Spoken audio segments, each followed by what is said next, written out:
नमस्कार। आदर्श शिक्षा समिति के ऑनलाइन क्लासेज में आप सभी भैया बहनों का हार्दिक स्वागत एवं अभिनंदन।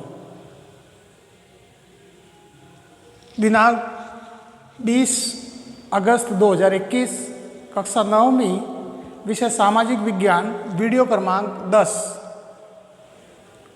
इससे आगे वाले वीडियो में हमने पार्ट 6 जनसंख्या का भाग 1 पढ़ा था, जिसमें पहला पॉइंट था जनसंख्या का आकार, वितरण एवं घनत्व।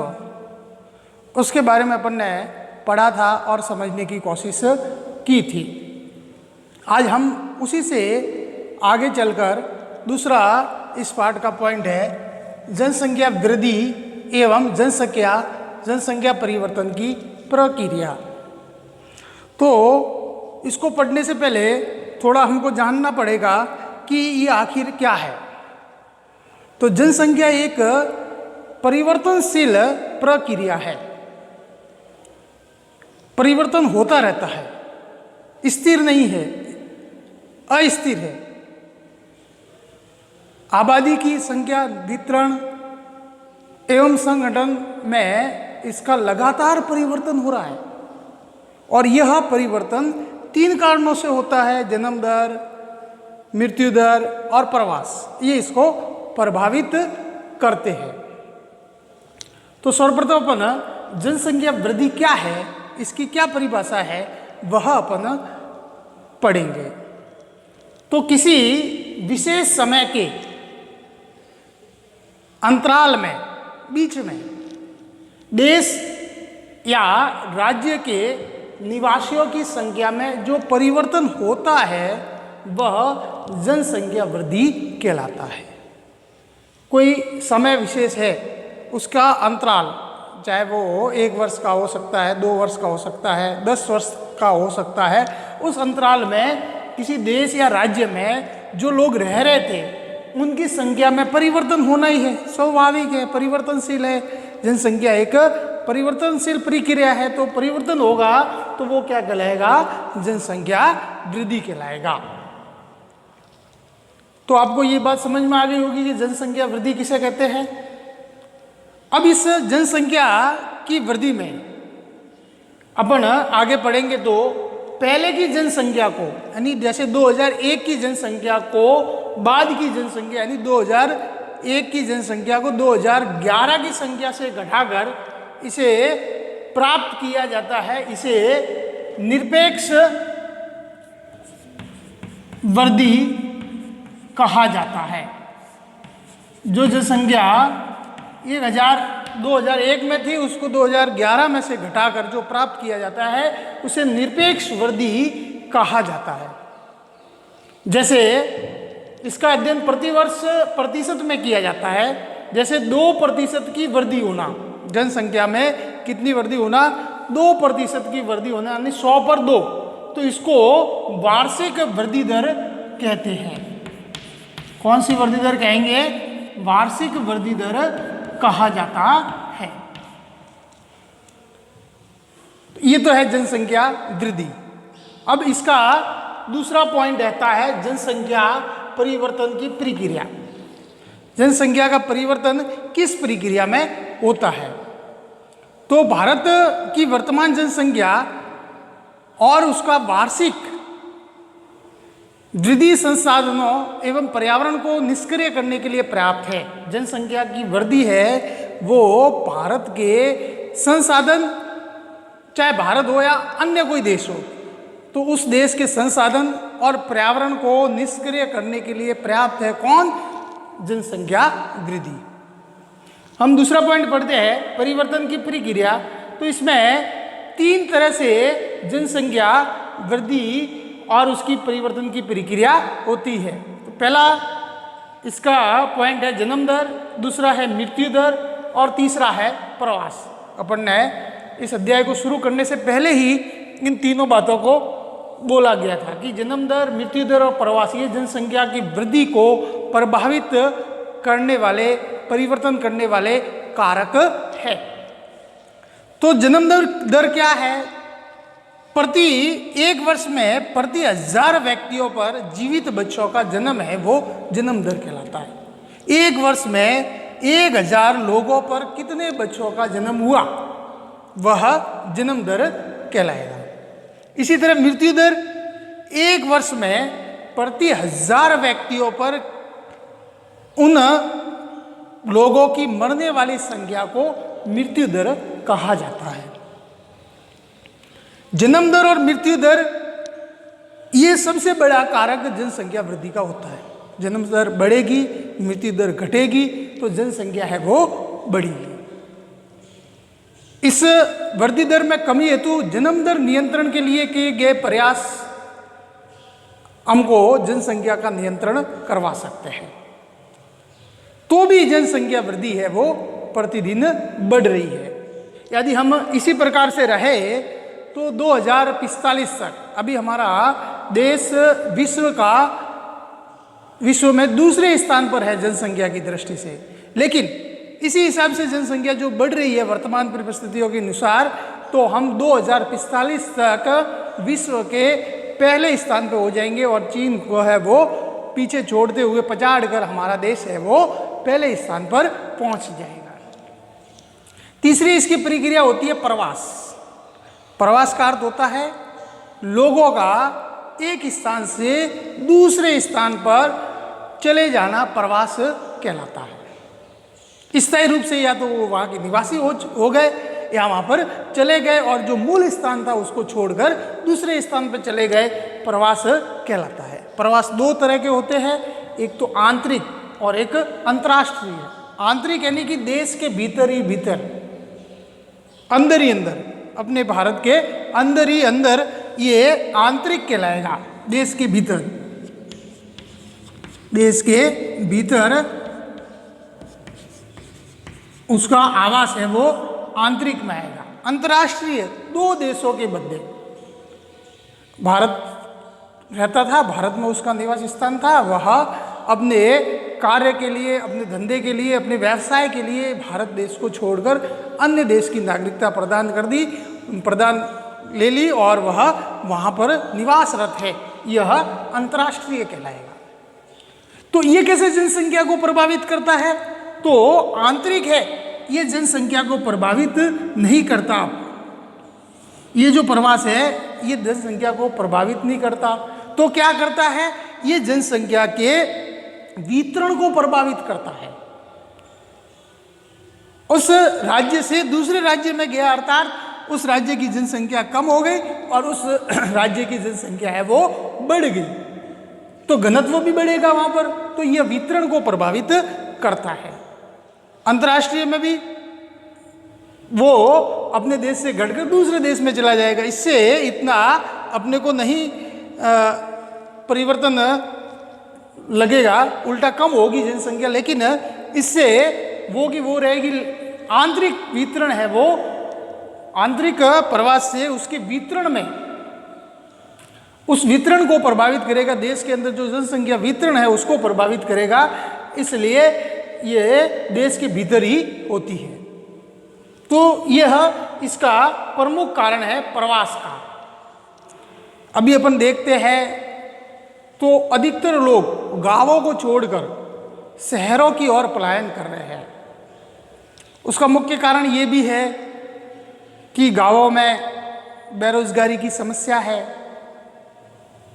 और रोजगार को प्राप्त करने के लिए व्यक्ति गांव छोड़कर शहरों की ओर भाग रहा है। वहां जाकर वे रह जाते हैं, वहां के स्थायी निवासी हो जाते हैं, अपने जीवन स्तर को अच्छा करने के लिए भी कई जने गांव छोड़कर रहन सहन और इसके कारण भी जाते हैं। इस कारण से गांवों की संख्या है वो कम हो रही है और शहरों की है वो बढ़ रही है। एक आंकड़ा है 2001 और 2011 के मध्य, ऐसे शहर जिनकी 10 लाख संख्या थी 2001 से 2011 के मध्य, ऐसे शहर जिनकी आबादी 10 लाख थी वो 35 थे। ऐसे शहर भारत में 35 थे, लेकिन 2011 की जनगणना में वे 35 शहरों से बढ़कर 53 शहर हो गए।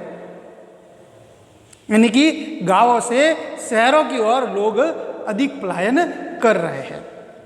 तो ये इसका तीसरा कारक हो गया। अब अपन इस पार्ट में आगे वाला टॉपिक पढ़ेंगे आयु संरचना। आयु संरचना है ये बच्चे, वयस्क और बूढ़े, इनकी संख्या देश की आर्थिक एवं सामाजिक ढांचे के निर्माण में सहयोगी होती है। व्यक्ति की आयु, उसकी इच्छा, खरीदारी, काम करने की क्षमता को प्रभावित करता है। जैसी उसकी आयु होगी, जैसी उसकी इच्छा होगी खरीदारी करने का, काम करने का, और ये सब क्षमता है वो आयु को प्रभावित करती है। तो आयु है वो विभिन्न आयु समूहों के लोगों की संख्या को बताता है। आयु संरचना क्या बताता है? एक समूह है, उस समूह में अलग अलग प्रकार के लोगों की आयु को दर्शाता है। तो यहाँ पर अपने 3 प्रकार की आयु संरचना बटी हुई है, बच्चे, वयस्क और बूढ़े। बच्चे हैं वो 15 वर्ष से कम, ये बच्चों में आएंगे। ये उत्पादनशील नहीं होते, सब कुछ निर्भर होते हैं। किस किस वस्तु के लिए निर्भर होते हैं? भोजन के लिए, कपड़ों के लिए, शिक्षा के लिए और स्वास्थ्य के लिए। उत्पादनशील नहीं होते, ये अपने ऊपर निर्भर होते हैं और अपन इनका पोषण करते हैं। दूसरा वर्ग आता है वयस्क। ये 15 वर्ष से 59 वर्ष तक होता है। ये उत्पादनशील भी होते हैं और कार्यशील वर्ग और जैविक रूप से प्रजननशील वर्ग होता है। ये जनसंख्या में के अंदर आयु संरचना में महत्वपूर्ण भाग है वयस्क वाला। तीसरा आता है बूढ़े, जो 59 वर्ष से अधिक के होते हैं। उत्पादनशील होते हैं लेकिन अवकाश प्राप्त होते हैं। ये स्वैच्छिक रूप से कार्य कर सकते हैं, उनकी इच्छा है तो कार्य करते हैं, नहीं तो नहीं करते। ये भर्ती की प्रक्रिया में इनकी नियुक्ति नहीं होती। इस प्रकार से ये 3 प्रकार की आयु संरचना हमारे देश में बांटी गई है। तो इसके कारण से व्यक्ति की जो आयु है, इच्छा और खरीदारी, ये काम करने की क्षमता को प्रभावित करता है। ये इसके ऊपर निर्भर है। बच्चे और बूढ़े इस वर्ग के ऊपर आश्रित होते हैं। अगला पॉइंट आता है लिंगानुपात। लिंगानुपात किसे कहते हैं? प्रति 1000 पुरुषों पर महिलाओं की संख्या लिंगानुपात कहलाती है।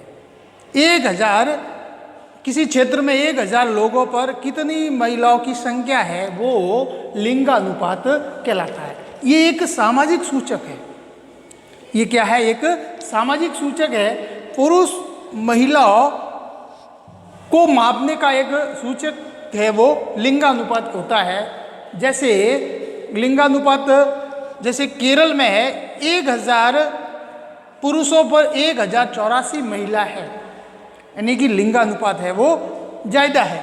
इसी प्रकार हरियाणा में 1000 पुरुषों पर 877 महिला है। ये एक विचारणीय प्रश्न हमारे सामने है कि किस प्रकार से यह लिंगानुपात बढ़ना चाहिए, ना कि घटना चाहिए। अगला पॉइंट आता है साक्षरता दर। किसी जनसंख्या का यदि महत्वपूर्ण गुण है तो वह है साक्षरता। शिक्षित जागरूक नागरिक ही अपनी पूर्ण वृद्धि से कार्य कर सकता है। जो शिक्षित होगा, समझदार होगा, वो अपनी पूर्ण बुद्धि का प्रयोग करते हुए अपने कार्य को पूर्ण करने का कार्य करेगा। साक्षरता के स्तर में कमी आर्थिक क्षेत्र में बाधा है। यदि साक्षर कम होंगे तो हम आर्थिक रूप से पिछड़ जाएंगे, हमारा देश पिछड़ जाएगा। आर्थिक रूप से फिर हम कहेंगे हमारे देश में गरीबी है, बेरोजगारी है, भूखमरी है, तो उस सब का मुख्य कारण होता है साक्षरता दर। 2011 की जनगणना के अनुसार हमने तय किया कि एक व्यक्ति जिसकी आयु 7 वर्ष या उससे अधिक है, जो किसी भी भाषा को समझकर, लिखकर या पढ़ सकता है, वह साक्षर की श्रेणी में आता है। जिसकी उम्र 7 वर्ष या 7 वर्ष से अधिक है, किसी भी भाषा को वो पढ़ सकता है, लिख सकता है, समझ सकता है, वह साक्षर भारत में कहलाता है। वर्तमान 2011 की जनगणना के अनुसार भारत की जो साक्षरता दर है वो 73% है। 73% लोग साक्षर है 2011 की जनगणना के अनुसार। अब इसमें हम महिला और पुरुष इन दोनों को अलग करेंगे तो महिलाओं की है वो 66.6% महिलाएं साक्षर हैं। ये पुरुष महिला दोनों शामिल है, इसमें महिलाओं की अपन ने अलग कर दी, 66.6% महिलाएं साक्षर है। पुरुष वर्ग में 80.9% साक्षर है।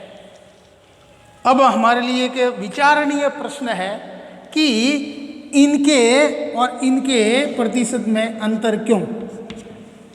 ये हम सब के लिए एक विचारणीय प्रश्न है। हम आगे वाले वीडियो में व्यावसायिक संरचना, स्वास्थ्य, राष्ट्रीय शिक्षा नीति और किशोर वर्ग के बारे में पढ़ेंगे। धन्यवाद।